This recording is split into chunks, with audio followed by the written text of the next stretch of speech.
Hello, I'm Joshua Arvin Lat from the University of the Philippines, and I'm here to present the secure online USB login system. We all have online accounts. We store our personal data, private data. We also have online bank accounts. These accounts can be accessed using our username and password. We put a lot of trust in these websites, but unfortunately, the username and password scheme is not secure. Why? Because there are several attacks. They don't even need to have direct access to your computer in order to steal your password. So now, the IT security experts have suggested several available technologies. These include the first one, HTTPS. Unfortunately, despite the cost of these SSL certificates, HTTPS is still prone to keylogger attacks, dictionary attacks, birthday attacks, all kinds of attacks on the password. The second one involves the commercially available security tokens. They do provide good two-factor authentication system. Unfortunately, they require specialized hardware, which is pretty much an easy target because you can easily detect that these are security tokens. In addition to that, these tokens cost a lot of money. Lastly, biometrics, the third one, is very portable, can be secure. Unfortunately, it's not consistent.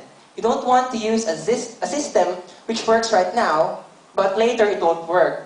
And also, it requires very special hardware, and you need really sensitive components and in order to increase the accuracy of the system. And that would cost a lot of money. So now we have a problem when it comes to solving the same problems these technologies are solving. And in addition to that, we need to solve the problems these technologies are experiencing. That's why we present the SOL system.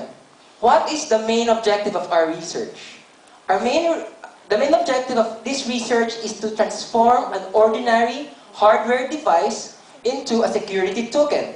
This means that in order to log into your accounts, you just type in the password and then use that physical password in order to log into your accounts. It has to be secure, low cost, practical, invisible, portable, flexible, and consistent. A lot of objectives. So now, what's the significance of this research project?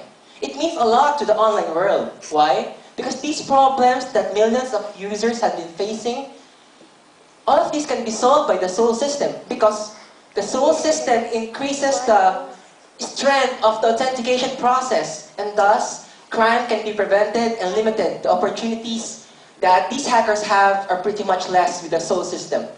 So now you might wonder, how does the SOL system change the authentication flow of the username and password scheme?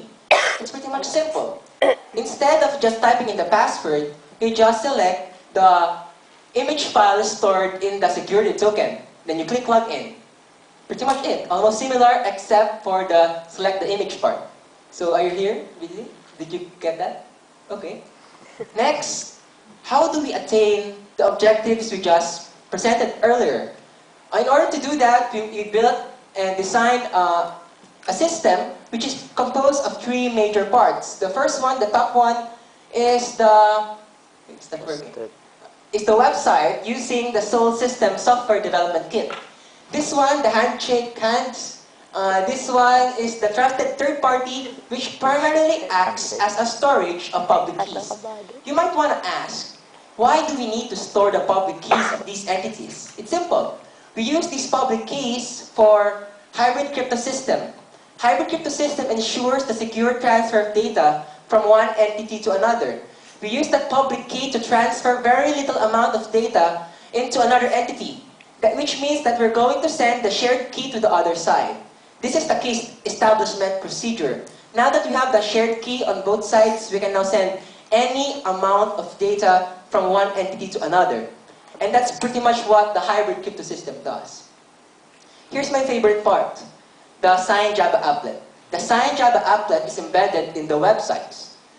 The signed Java applet makes the system very portable. With the signed Java applet embedded in the website, this means that there is no program that needs to be installed in your security token. What's more amazing is that we store data inside images. Remember the presentation of Tatovic earlier, which involves steganography? This system combines the powers of encryption and steganography.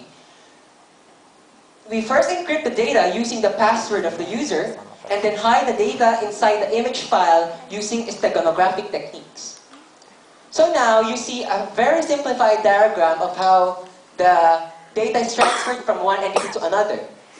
You can see here that the USB program first requests for the public key of the website. That public key is used to transfer the shared key to the other side. Now we can now send any amount of data from the USB program to the website. So now here's the problem. How do we know that the source is valid?